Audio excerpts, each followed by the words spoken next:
Today on the Worldview, we're going to talk about measles. We're going to talk about what they call a central route rather than going through the Red Sea. And we're also going to talk a little bit about third-party voting. Among other things, today on the Worldview.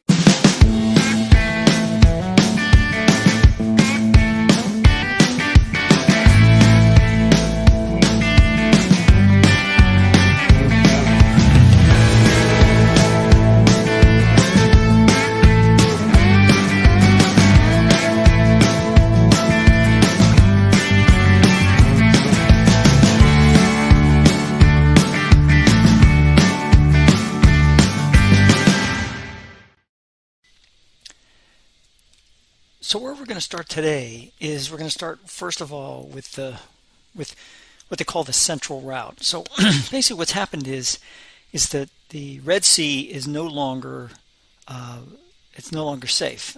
Let me show you. So basically, what happens is this is the Red Sea in here, and the ships that are going through basically go through the Suez Canal. They come down through here, and what's happening is when they get to this point here, right about this area, they're getting just blasted with whatever, missiles, whatever from the Houthi rebels from Yemen in this area in here.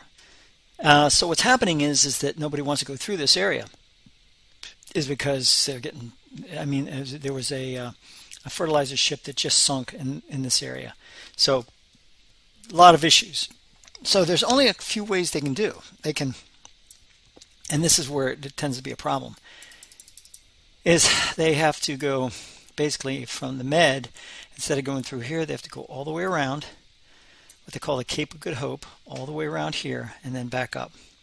Now what happens is that this presents some problems. The first problem is the distance involved, right, because you're using up more fuel. The second thing that it involves is, of course, more carbon into the air, right, more carbon dioxide into the air, more polycarbons, all these things that are happening because of the fuel from the ships. So that's all coming in that area. So there's a problem. So what they're thinking about doing, and this is interesting, is what they call a central route. Now what happens is, instead of going through the Red Sea, they would go through the Black Sea. So what happened is they go through the Black Sea, and then they would pick up whatever rivers they could pick up, go through this. This is called the Caspian Sea in here. Now this is landlocked. It's a sea, right?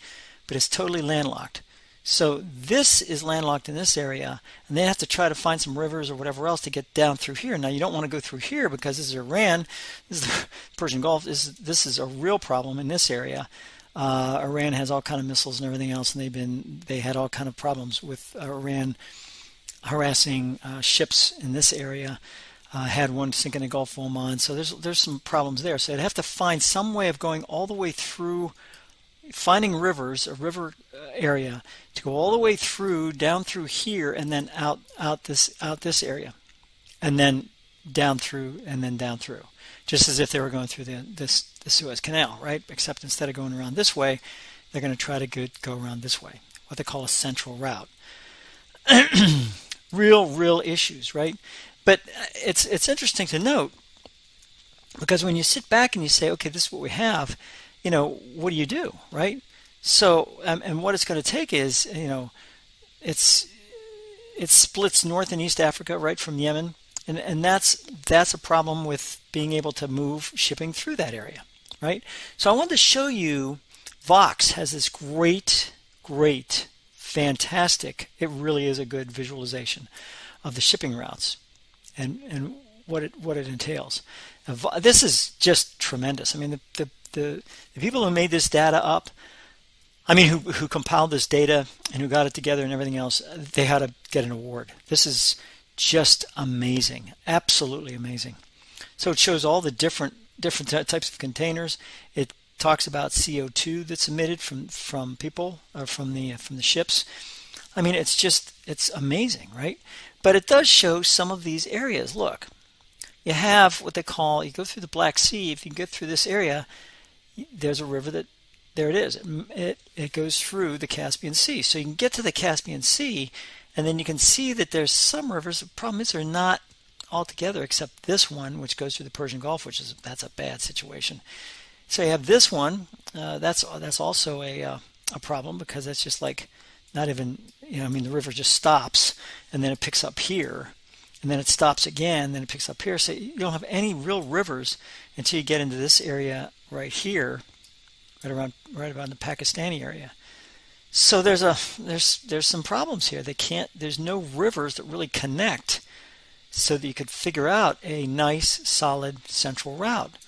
So that presents a real problem for trying to figure out the route. You have part of it here. Now the problem is you're going to have to go Black Sea. You're going to have to go through here's the Crimean Peninsula right here, right? So that's controlled by the Russians. So now you got to pay them or do whatever to get just to this river, and then you got to go through here and then try to figure out how you're going to get from here to here, So it goes round and round and round and round and round. But there are shipping through these rivers, and you see that they go through all the way to St. Petersburg, right? So they go through those areas, and I mean, so you got the North Sea in this area,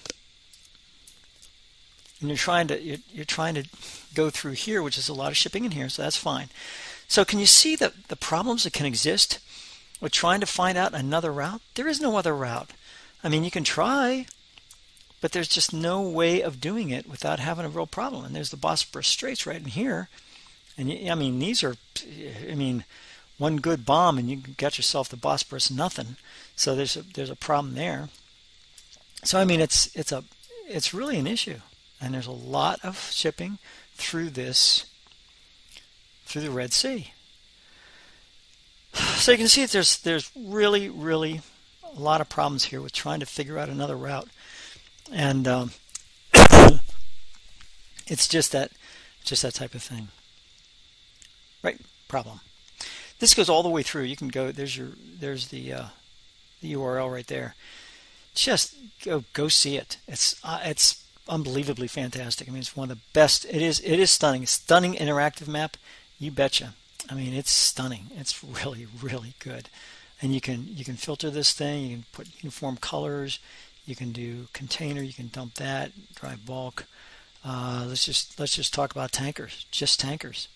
Look at the tankers that go through here. Look at the tankers that go through here. I mean, these are liquid tankers, right? Look at this. I mean, that is a lot. So anyways, these are fantastic sites to go to, and especially for data analysts like myself, and take a look at these types of things.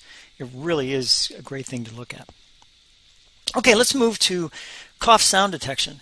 So African News came out with an article, and the article talked about cough sound detection and diagnosis. So basically what happens is, I guess TB has a specific type of cough that turns up in the spectrum.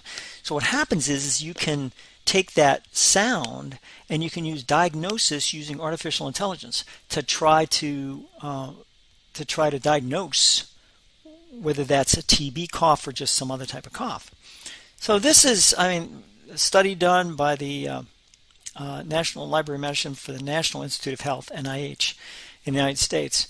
So it's really, and it's interesting how this was done, right? 2021, it's published, but they're putting this stuff into practice in 2024, which is really good.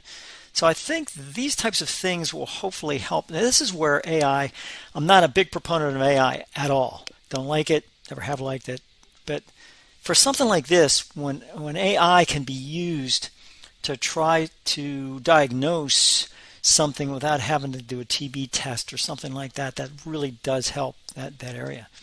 So it's reliably used by AI algorithms to detect and diagnose different types of known disease, including pneumonia, pulmonary edema, asthma, tuberculosis, COVID-19, pertussis, and other respiratory diseases. It's great through cough samples. In other words, it's what they call, it's non-intrusive, right? You don't have an intrusive technique. You don't have to stick something in them. You don't have to put something. You just have them cough into a mic, and that mic will be sensitive enough to pick up the differences in sound spectrum. Pretty cool. Something that I think it will help, especially those people that have respiratory type illnesses, and that will help them in the long run. So this is great. Okay, so let's stay with the medical, and let's go to this. Sri Lanka. This is 2019. Sri Lanka eliminates measles. Done, right? The World Health Organization announced Sri Lanka has eliminated measles, interrupting transmission of indigenous virus caused killer. Sri Lanka's achievement comes at a time when globally measles cases are increasing. The country is this and that. It's fantastic. It's great. It's this is super. Yeah, let's all clap and do whatever. Here we go. So January 4th, 2024, UNICEF together with WHO will support the Ministry of Health and by supplemental measles immunization activity in Sri Lanka aimed at controlling the ongoing measles outbreak. 700 measles cases reported in the country since May 2023. What does this mean? And I think we need to take a longer view of this thing. Elimination of measles does not mean that measles will never come back. Elimination of measles to me means it's eliminated. I think it should be a little bit better phrased. It should be something like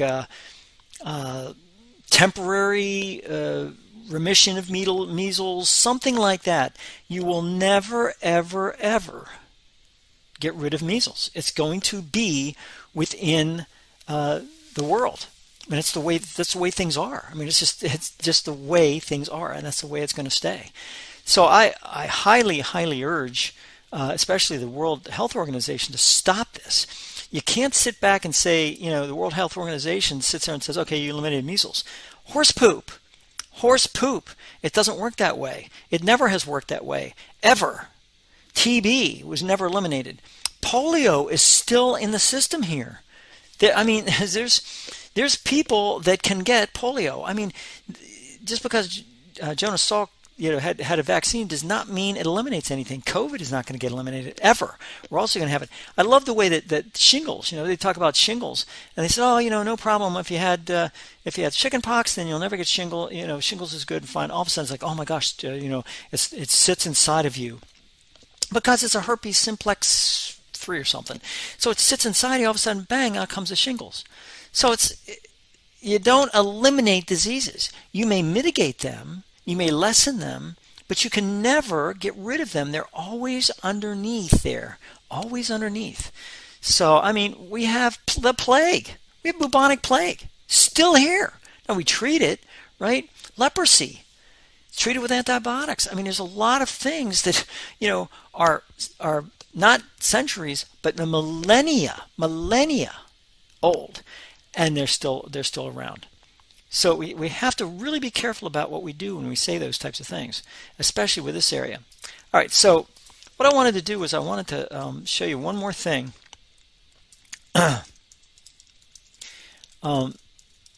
Because voting is going to be a big deal here within the next 6 months or so. So I wanted to talk about third-party performance, right? Now, Statista is good. It's really good. It talks about statistics and everything else, and they are really good at what they do. So basically, what happens is you have something like this, right? 1912, Theodore Roosevelt got 27% of the vote, right? Electoral vote 16.57. George Wallace, 13.5%. Ross Perot, 18.9%. Ross Perot in 1996, interesting, 8.4%. Gary Johnson and then Joe Jorgensen, right? So the most anybody's ever had was Theodore Roosevelt, who was a president, right? And then all of a sudden, there's hardly anything, like 16% with Robert M. La Follette, whoever he was, and then Ross Perot, 18.9%. Let me tell you something about third-party voting. Third-party voting, I will never ever vote for a third party. Never. And people sit back and they go, but Chris, they will never win. Third parties will never win. Why? Because there's no third parties at the lower end of the spectrum. You got to get third parties in a real power broker, as a power broker at the lower end. Dog catchers, mayors, city council. Those are the third party candidates that you can grow with. Right now there's no third party. No, I shouldn't say there's none, but there's very few, and they don't carry much in the way of power outside of their little narrow area of political power. That's it. So if you vote for a third-party candidate, you're going to throw away your vote. Do not vote for a third-party candidate. A lot of people do so, and I admit I did it. In 1992, I voted for this jerk-off Ross Perot, who ended up just being basically he didn't like George H.W. Bush. That was one of the stories that went behind it, and that's the reason he did not intend on winning this. He intended on taking votes away from his, from what he and the media had depicted as an enemy, right? So he did, and the rest is history. Clinton won. Would Clinton have won had Ross Perot not been in there? Who knows, right? And same thing happened with George W. Bush won because there was a third-party candidate that pulled enough from the Democrats. So it's, and Democrats learned really hard then. And I'll tell you, if Democrats vote for third-party candidates, I'd be very, very surprised. And there are, people talk about, there's independents. Yeah, there's independents, but really, independents, a lot of them, and this is my opinion, independents are kind of, they don't want to hear all the horse poop. They're either like independent Republicans or independent Democrats, right? But they don't want to hear, they're saying if people start to, bust on them, they go, well, I'm an independent, right? But they're really not, but they just don't want to have to, they don't want to have to sit back and justify themselves in front of anybody. They just say I'm an independent, but they still vote, on party lines. So that's what they do. And to tell the truth, the way that divisiveness is in this country today, I don't blame them at all for doing that. But third-party candidates, a whole other deal. And you can see here how that situation, Status Study did a good job on this, can be some really, really interesting situations. So it goes only to 2020, but basically that's what's happening here. And again, Theodore Roosevelt, a name people knew, got 27.4% of the popular vote. 27.4% of the popular vote, electoral vote, 16.57%. That's a lot. 0% for Ross Perot. He got 18.9%, almost 20% of the popular vote, but no electoral votes, none. So that's where the big difference is on that. So, anyways, I just wanted to finish up with that, and I'm going to go ahead and summarize here in a little bit, but I just wanted to hit those main stories for you. And let me check my notebook here to make sure I'm doing what I need to do.